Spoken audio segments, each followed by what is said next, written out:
Hey leaders, in this episode of Building a Culture of Collaboration, Lorna and I have the opportunity to come together and discuss why a lead team matters when leading change. When we're looking at any initiative that is happening within our organization, we want to be able to assemble that core team, that guiding coalition that can really ensure that we're moving forward with fidelity and that change does not rely upon a single individual. When we lead as a team, any of our change initiatives within our organization, it leads to greater outcomes and greater fidelity of that leading change process. So let's get started.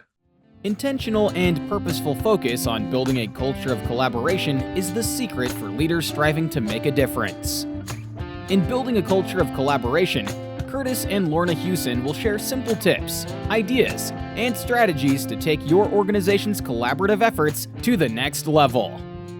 And happy Saturday! Welcome back. We are super excited to begin another school year of coming to you with some thoughts and insights that have resonated for us from the week. So, school startup has gone well. It's been a little bit Busy. of a whirlwind for us as we've connected with different schools, school divisions, and organizations. But it's been so wonderful to be back out and see the amazing things that are getting established for learners, for staff, for everyone that is really in this to ensure success for every student. The idea of every child deserves a team is alive and well. So with that, It's always so exciting to be able to go into schools and meet with leaders, and there's such a great energy at the beginning of the year that it's just so igniting and really allows that start to be exciting. It's actually one of the advantages that we have in education is that new start every year. Absolutely. So as we've been engaging with a number of new organizations that are introducing collaborative response, it got us thinking a little bit about how you go about introducing new change. Mm-hmm. Whether that initiative is a new report card, a different way of organizing yourselves, introducing collaborative response, looking at anything that is a new initiative that involves change and learning and process. And it really got us reflecting on the idea of the importance of a lead team. Mm-hmm. Even in small schools or small organizations, developing out that lead team is so incredibly important. So we want to take a few moments to share why considering a lead team is critical, what it is, and then some thoughts or ideas that we can share around what do you do when you have that lead team together. So let's start off with what is. What is the lead team in your mind? So a lead team is, of course, involves the principal and most often the assistant principal and probably like your learning support or your inclusive ed person, but that core team of leadership that is going to carry some of the work forward, whatever the initiative might be. But an important component of a lead team is having teachers involved as well. And really thinking about that lead team is responsible for driving the momentum of the work that you're leading in your school. I think it also, the idea of that lead team gives a chance for a smaller group to debate, to discuss, to play off scenarios with one another. Gather feedback. But in a sense, test out ideas before we need to go out to the entire staff. And again, it's the idea of not having it rest with a solitary leader is so critical. I love when we've seen different scenarios, and we'll share in the video that comes out in the links a video with a principal from Buck Mountain Central School that talks about their guiding coalition. This is a school with, I believe the staff was 11 people, and they still had a guiding coalition that led the work when they were introducing and then working to sustain collaborative response within their organization. It's really important because you think about as a leader, they are messaging that work going forward all the time, but being able to have, especially teachers involved, to be able to have those side conversations within their collaboration to talk about that that work and what it looks like, and the discussions that they've had within the leadership team. That conversation does a ton to be able to drive things forward. Yeah, so when we're thinking about the why, that's certainly important. And I think that connects to that idea of building critical mass. We're not looking for overall staff buy-in. And we hear that often. How do I get buy-in? And I think it's the wrong question. I think it's, how do I start developing a critical mass to explore, understand, and then use that to spread out amongst the staff team, knowing not everyone's going to buy in at the same time. Some people may need to see what it's going to look like. Some may need to see some immediate impacts before they really say, I'm committed to engaging in this work. And we let that lead team take those first steps. I think also it resonates with this idea of distributed leadership. So James Spillane talked about this a number of years ago, about how do you distribute leadership amongst your organization. And I think establishing a lead team really helps to do that. Well, and being able to build capacity around even leadership concepts through the work that you're doing on any initiative, and being able to grow those leadership skills within that small team is a really important component as well. So I think it does really depend on your school as well, and how you feel as a leader, the individuals that you have. But I've always been a little bit impressed when you hear leaders say, I'm bringing on people with diverse viewpoints.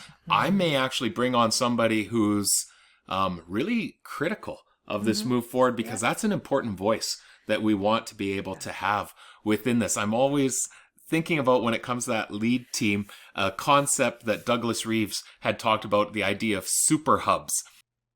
We'll be right back to continue this episode. There are two things that we know. The first is that implementing and sustaining collaborative response in schools is complex work. The second is that educators love a bargain. For this year's Black Friday, Cyber Monday, we are planning something to address both of these realities. We are slashing the price of our Supporting Collaborative Response on-demand workshop bundle by 75%. For 4 days only, our Supporting Collaborative Response workshop library is going to be available for only $50, reduced from our regular price of $200. So what do you get for only $50? You get a series of on-demand workshops, each focused on a particular aspect of collaborative response.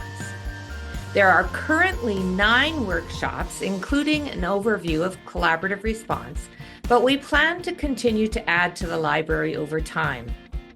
Topics like creating focus for collaborative planning without micromanaging your teams, and 10 considerations when refining and utilizing your continuums of support are just 2 of the titles currently available. These 20 to 40-minute workshops are facilitated by myself or Lorna Hewson and include numerous resources and samples. They have been recorded so that they can be played and replayed as often as you wish. There is no expiration date for these workshops, so access them when it works best for you. In the time it takes to eat your lunch, you can engage in one of the workshops. This amazing offer is only available to our JL Insiders email list, so don't delay. Join the JL Insiders by going to jigsawlearning.ca and clicking on the link at the bottom of the page to become a JL Insider. You can also go to bit.ly/J, L,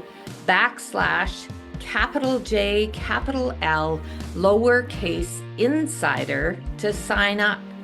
That's bit.ly/J, L, insider.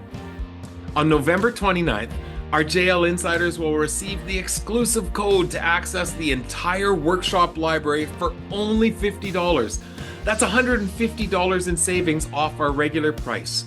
Check out the website jigsawlearning.ca to learn more and join the JL Insiders to have a chance at this incredible Black Friday Cyber Monday deal.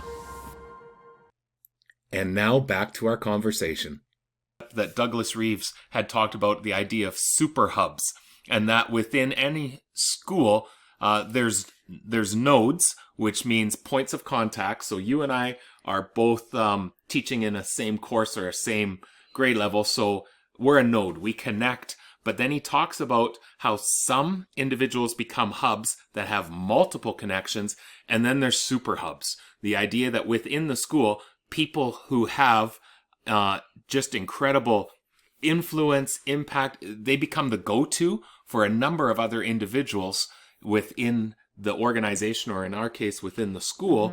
And so how do you leverage some of those individuals to be on this lead team to then, as you said, spread that message out naturally amongst the school team? Yeah, and those underground conversations are probably more impactful than the conversations that actually happen in that team. A principal standing up in front of the staff to say, this is where we're going and this is what we're doing. There's way more power in the underneath conversations that the key members of the lead team are having on an ongoing basis. And as you consider those members of your lead team, thinking about, as you mentioned, having diversity of thought coming to that table, because you don't want to create that lead team as in an echo chamber of only the thoughts of certain people, but let's broaden it out and think about who can we bring that will bring diversity and actually pose some challenging questions that might allow us to take those next steps. And with any school, we may have multiple lead teams that are operating depending on different initiatives that we're undergoing. So to finish us off, we want to share out some ideas or thoughts that we've seen or have been reflecting on in regards to once you have the lead team, what do you do? I think one of the first things is establishing, when are we going to meet? Let's create a regular time that we'll be checking in. And when first starting, we may front load some of this. We may meet more frequently to begin with, but then in time as the initiative, or in our case, collaborative response gets introduced, do we have an opportunity, say every month, every 6 weeks, where the lead team will come back together and just have that discussion of how's it going? What are we hearing? What's the next step? And how do we continue to move forward? And having that regular time then, of course, would lead to having a consistent agenda as well. Agenda becomes really important. And really using that agenda to focus on the current work and perhaps some components that allow us to do some learning together as a lead team, but then what are the steps forward? How do we continue to move this initiative forward? So we'll share out, we actually did a podcast last spring in our Building a Culture of Collaboration, where we talked specifically about considerations for the agenda. But I think one of the things that's super important is with that lead team being able to start each of our conversations, the agenda, with celebrations. What have we done?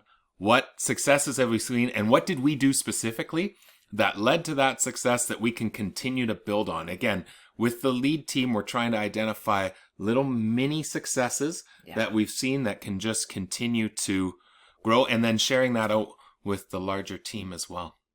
So a number of resources that we'll share, but hopefully this has given you some thoughts or ideas when moving forward with collaborative response or any initiative of how do you bring people on board and the importance of that lead team. So, love to hear your comments back. Any thoughts? Are there any topics that you would love for us to be able to focus in on this year? And our intent is every Saturday to come and share specifically for the Jigsaw Learning Insiders some thoughts, ideas, things that are resonating for us. We wish you all the best. Take care. See you soon. Jigsaw Learning, founded by Kurtis and Lorna Hewson, is a team of educators who work with schools, districts, and educational leaders to establish collaborative response to ensure success for all students. Because every child deserves a team.